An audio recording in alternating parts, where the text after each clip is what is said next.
This is the future.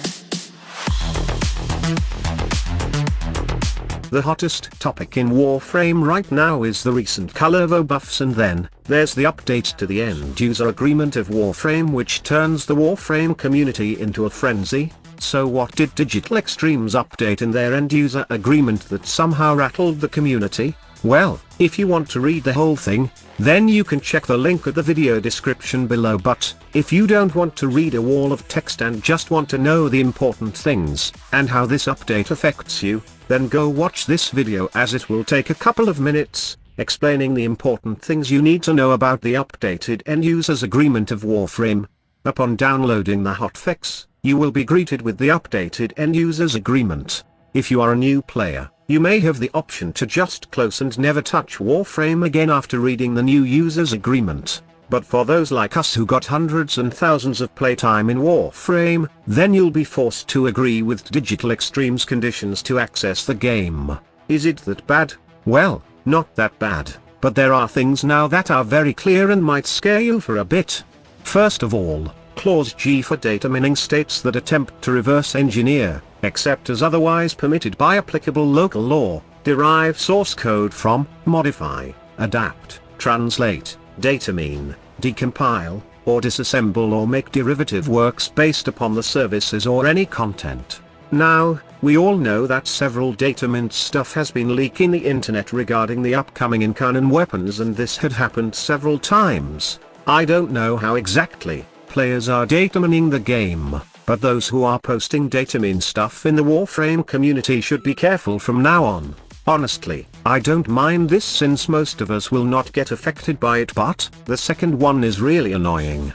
Clause S for VPN states that use IP proxying or other methods to disguise the place of your residence, whether to circumvent geographical restrictions on the services or for any other purpose, is now clearly stated at the end-users agreement, and, for a player like me which uses VPN sometimes, this might cause a lot of issues and even get banned.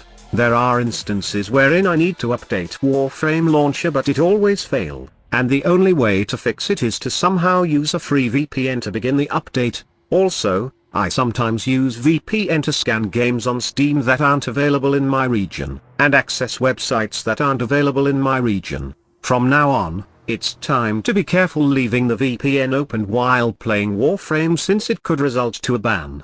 I think when it comes to using the VPN to somehow bypass the loading error in the Warframe launcher would not count.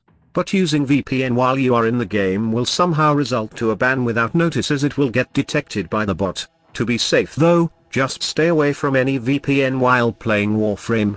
Also, there is a section where you agree to indemnify and defend Digital Extremes if they are sued in connection to your breach of the end agreement or your use of the services. So how does this affect you?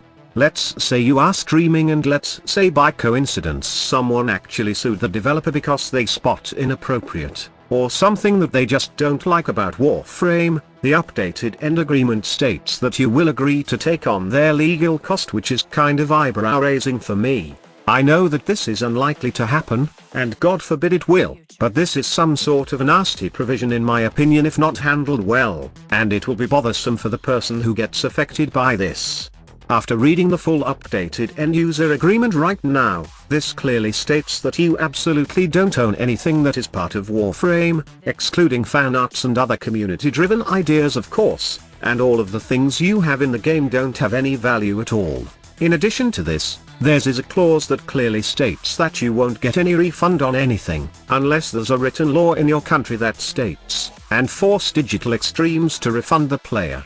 In addition to this, they added something about feedbacks that allows us players to post it on the official forums, and if they like it, they may use it however they want. Say, if you have a Warframe concept, or a game mode idea that you posted in the Warframe forums, then Digital Extremes spot it to be interesting, they will use it as a concept and they may put it in the game however they want, and whenever they want. It's like that your idea is their idea, but I guess they will eventually credit the owner of the idea, right? Well, who knows?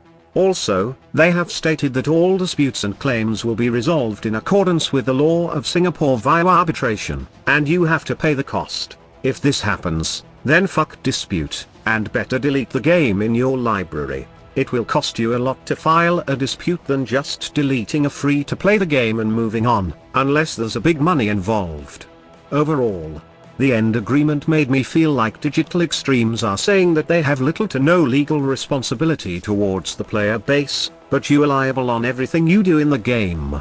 Do take note that this is just my opinion with my own understanding reading the wall of text this morning. If there is something I missed, then feel free to write it down in the comment section below. So, what are your opinions about the updated end-user agreement? Are they fair enough? Or Digital Extremes needs to rethink the clauses and provision they had made in their user agreement? Let me know in the comments section below. Thank you so much for watching. Squad Leader signing off.